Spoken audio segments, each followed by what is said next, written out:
It's not just the best film of the year. How to Have Sex is probably the most important film of the decade. And as a man, I had to take a long, hard look at myself. So the story is, 3 British teenage girls go on a rites-of-passage holiday, drinking, clubbing and hooking up, in what should be the best summer of their lives. I don't want to give too much away here, but How to Have Sex is a very strong portrayal of consent, validation and absence of emotional language in especially teenage boys and girls. I was extremely impressed by the storytelling, especially because it is made by Molly Manning Walker, who's a first-time feature film director. I was so impressed by the storytelling that I had to take a hard look at myself, who I was as a teenager, and the decisions I made and who I was, especially as a male teenager. And I love and hate the film for that. In some ways, the film is related to Scrapper, which the director was a cinematographer on, which is about a party boy coming back to deal with his consequences. It also fits into the Brits Abroad cinematic universe, with Aftersun, The Lost Daughter and Sexy Beast. I think in broader terms, the film criticizes the party culture in destinations like Magaluf or Malia, which is the destination for this film in Greece. And this world and this culture really needs scrutiny. I don't think I've been this moved by a film in a very long time. It was beautiful and honest. The film is centered around one traumatic event. And I had heard about that there was supposed to be one traumatic event prior to going seeing the film. So I was quite tense all the way through. And then I was quite relieved that it wasn't as graphic and as brutal as it could have been, as it is in other films of similar genres. But then I was actually more horrified by that fact, because it turned the camera onto me and who I was as a male teenager. And characters like Badger, who wants to understand, who wants to listen, and who sees that something is wrong, but he doesn't know how to think, how to feel, how to phrase his feelings. The implication of Badger's relationship to Paddy and the relationship between their mums, I think that results in Tara feeling that she has no allies, and I think this increased the sense of hopelessness for her. And also I think there's no coincidence that there are 5 mothers mentioned in the film. All 3 girls' mothers are quite clear, they're present in their absence in a sense, and the 2 boys' mothers also mentioned. No fathers are mentioned, only mothers. And I think that's a quite clear, very intentional move by the director.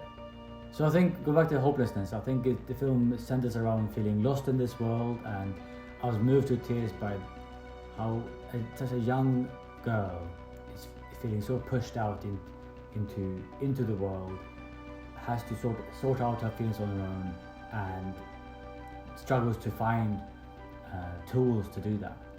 I think every single girl I know can identify with at least one of the 3 girls in this film.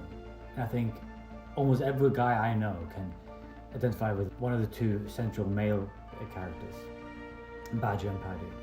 Either you've been too insecure and other ideals were more important than listening and understanding cues for consent, like Paddy, or you have suspected something wrong going on and not knowing how to approach it, like Badger.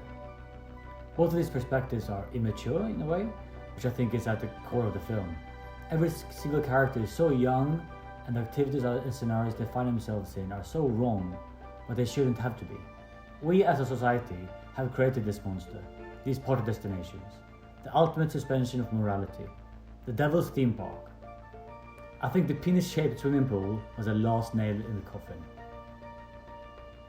How to Have Sex is a film which not so much interrogates or judges as it puts the problem on the table, objectively and honestly. What does it mean to be a male teenager in today's society, with the pressure to be strong, promiscuous and unemotional?